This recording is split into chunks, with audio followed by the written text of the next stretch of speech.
I'm still all in favor of a kid coming out of high school, like in any other sport. Why is it we don't worry about a kid coming out of high school in baseball? Why don't we worry about a tennis player coming out of high school? Why don't we worry about a soccer player coming out? But, oh, my God, we've got to worry about those kids who might come out of high school and not succeed. This happens all the time.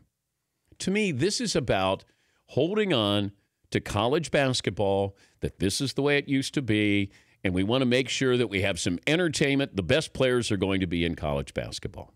That's what it comes down to, I think.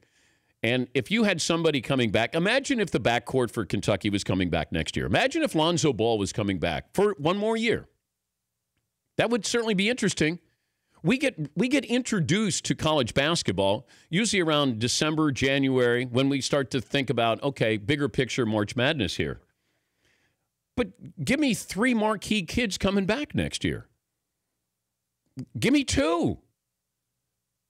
Hell, give me 1 coming back. Grayson Allen is the one guy. For his 7th year. He's always coming back. That's just a safe answer. Yeah. So the commissioner is going to examine this, but I like how we're so concerned about these basketball players of, they're just not ready.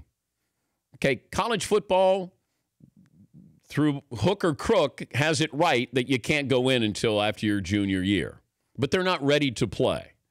But it gets to the point where why not just have a minor league system, or why not just say, if you want to play basketball and that's what your major is, that's what you want to do for a living, okay. There's nothing wrong with that.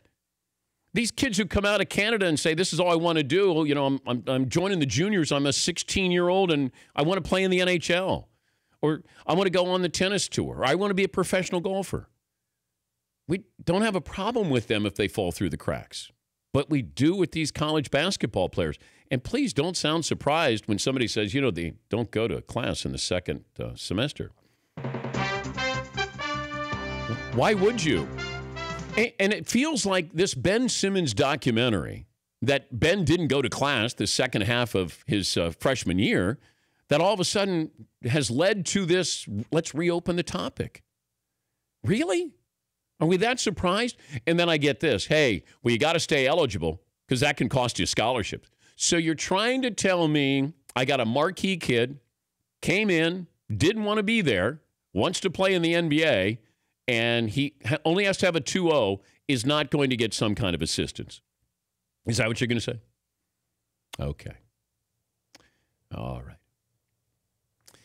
Well, I like that the commissioner at least is acknowledging this, but I think you got to go a step further here. You got to get the Players Association on board with this. But let's stop with the charade. Man, this is silly. The Dan Patrick Show, weekday mornings on Audience.